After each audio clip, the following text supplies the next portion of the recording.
तो हमने हर चीज का कंट्रोल दूसरे को देकर रखा है। कोई भी उदास कर देता है, कोई भी गुस्सा दिला देता है।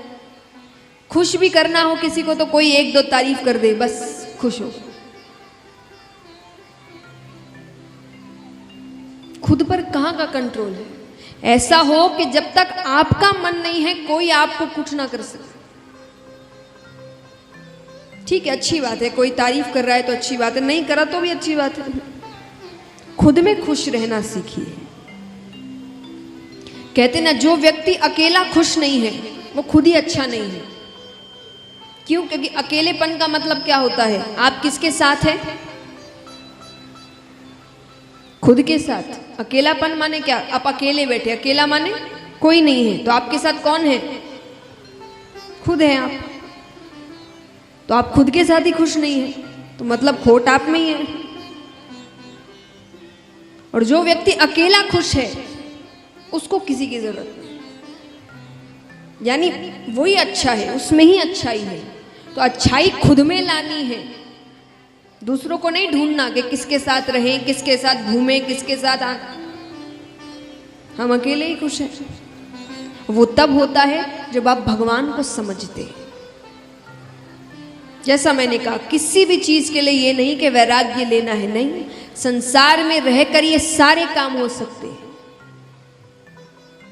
बड़े बड़े, आप कथा में ही सुनेंगे, बड़े बड़े राजा हुए हैं जो भगवान के बहुत बड़े भक्त हुए। अब राजा के पास किस चीज की कमी होती है? धन अनाप शनाप होता है, नाम शोहरत अनाप शनाप है, काम अनाप शनाप है, फिर भी वो भगवान के भक्त बनते हैं। तो ये चीजें भगवान की भक्ति में आड़े नहीं आती कभी भी, हम लाते हैं। तो आनंद यानी भगवान, अपने अंदर के आनंद को पहचानिए। तापत्रय विनाशाय श्री कृष्णाय वयम नुमः। 3 तरह के ताप होते हैं सांसारिक जीवन जो जीते हैं, दैहिक, दैविक और भौतिक। इन 3 तरह के तापों से हमें भगवान मुक्त करते हैं। लेकिन भगवान मुक्त कैसे करें? कृपा कैसे करें? भगवान को अपने वश में कैसे करें? उसको बुलाए कैसे? कहते हैं कि भगवान की एक कमजोरी है। कैसी कमजोरी? किसी की कमजोरी अगर आप जानते हैं तो भगवान की कमजोरी क्या है? भगवान को बुलाने के लिए भगवान भक्त को रोते हुए नहीं देख सकते, बिल्कुल नहीं देख सकते। भगवान कहते हैं कि सन्मुख होए जीव मोहे जबही, कि वो एक बार मुझे रोकर पुकार ले के हे नाथ मैं आपका हूं। मैंने लाख पाप किए हों लेकिन अब मैं आपका हूं। कि सन्मुख होए जीव मोहे जबही, जन्म कोटि अदना सही तबही। मैं उसके जन्मों जन्मों के करोड़ों पाप वही नष्ट कर देता। वो एक बार मेरे सामने आ जाए बस। तो जब भगवान को पुकारना हो तो रोकर पुकारो, लेकिन सच्चे आंसू। ऐसा नहीं गलती किए रो दिए, गलती किए रो दिए, वो आपसे ज्यादा होशियार है। फिर वो बोलेंगे मैं दुनिया चलाता हूं, ये मुझे। सच्चे आंसू, सच्ची भावना। तो इस प्रकार भगवान के स्वरूप के बारे में बताया गया। अब हम चलते हैं शुकदेव जी के अवतार की कथा की ओर।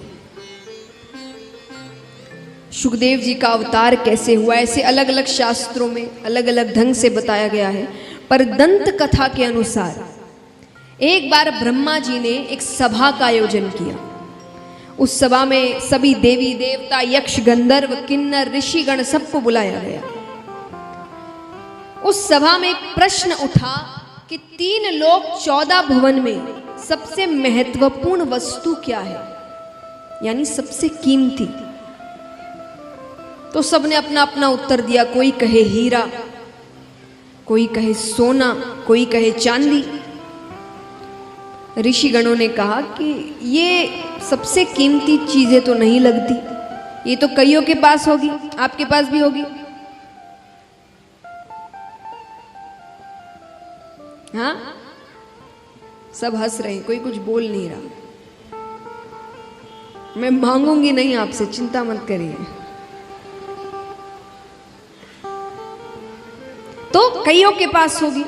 तो ऋषिगणों ने कहा जो बहुतों के पास मिले वो सबसे कीमती कैसे? तो बोले आप बताइए फिर सबसे कीमती क्या है? बोले अगर सबसे कीमती कुछ है तो वो है प्रेम। प्रेम कैसा? निस्वार्थ, हमारे आपका नहीं। हम लोग स्वार्थ का प्रेम करते हैं, जिससे मतलब है, जिससे काम है उसी से प्रेम है, जिससे नहीं हो वो प्रेम नहीं। निस्वार्थ, जिस प्रेम में कोई स्वार्थ नहीं होता, कोई मतलब नहीं होता, वो जल्दी से नहीं मिलता। पर उन्होंने कहा किसी के पास तो होगा, उसी से तो सीखेंगे दूसरे। एक प्रेरणा स्वरूप भी तो कोई होना चाहिए। तो अब ऋषिगण पूछते हैं आप लोग बताइए आपको कौन लगता है जिसके पास ये प्रेम तत्व हो? कुछ कहते हैं हो ना हो ब्रह्मा ब्रह्माणी के पास तो होगा ही, वो दुनिया की रचना करते हैं। ऋषिगणों ने कहा ब्रह्मा जी रचना के कार्य में इतने व्यस्त हैं, उनके पास ब्रह्माणी के लिए समय ही कहाँ है? ठीक है। अब वहां नारद जी भी बैठे थे। नारद जी किसके भक्त हैं? नारद जी किसके भक्त हैं? विष्णु भगवान और लक्ष्मी माता। तो उन्होंने कहा कि हो ना हो मेरे प्रभु विष्णु भगवान और लक्ष्मी माता के पास तो जरूर है। ऋषिगणों ने कहा वहां भी उतना नहीं है। क्यों नहीं है? अरे बोले अगर उतना प्रेम होता तो समय न समय देकर भगवान भक्तों के पीछे थोड़ी दौड़ते। आधी रात को गजेंद्र ने पुकारा, लक्ष्मी जी को छोड़कर चले गए। ऐसे आधी रात में कोई छोड़कर जाता है क्या? पर उनको भक्त इतने प्यारे हैं, तो वहां भी उतना प्रेम।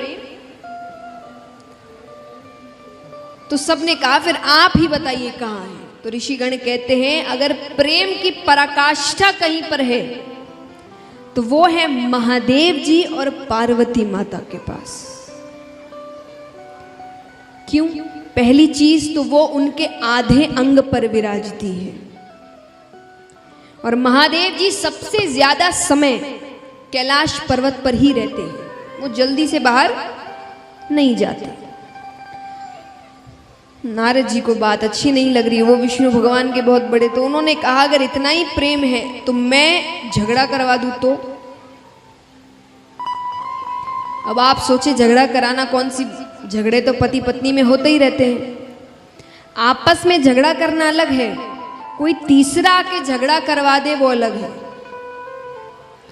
अगर किसी तीसरे की वजह से आप दोनों झगड़ ले मतलब प्रेम में कमी है। तो नारद जी ने कहा मैं झगड़ा करवा दूं। ऋषिगणों ने कहा तब की तब देखी जाएगी। ठीक है। अब नारद जी रोजाना कैलाश पर्वत जाए, पर दोनों साथ में बैठे रहे, वापस आ जाए। एक दिन भोले बाबा कहीं गए हुए थे, तो नारद जी तुरंत पहुंच गए, माता को प्रणाम किया। पार्वती माता ने कहा कैसे आना हुआ? अरे बोले मुझे बाबा से बहुत जरूरी काम था। कहाँ है वो? माता ने कहा वो तो अभी बाहर गए हैं, अगर ज्यादा जरूरी है तो मुझे बता दो, मैं उनके आते ही उनसे कह दूंगी। नारद जी कहते थोड़ी व्यक्तिगत बात थी। व्यक्तिगत यानी पर्सनल, हर किसी को नहीं बता सकते। मैया ने कहा आपके बाबा और मेरे बीच कोई व्यक्तिगत बातें नहीं रहती, वो सब कुछ मुझे बताते हैं। नारद जी कहते मैं नहीं मानता। पुरुष कोई ना कोई बात तो स्त्री से छुपाता ही है, तो चाहे कोई भी हो, वो जीवन की हर बात नहीं बता, कोई ना कोई एक की दुख की बात होगी जो उसने छुपाई है। अब यहाँ जितने भी शादीशुदा पुरुष बैठे हैं, घर जाके सबकी क्लास लगने वाली है।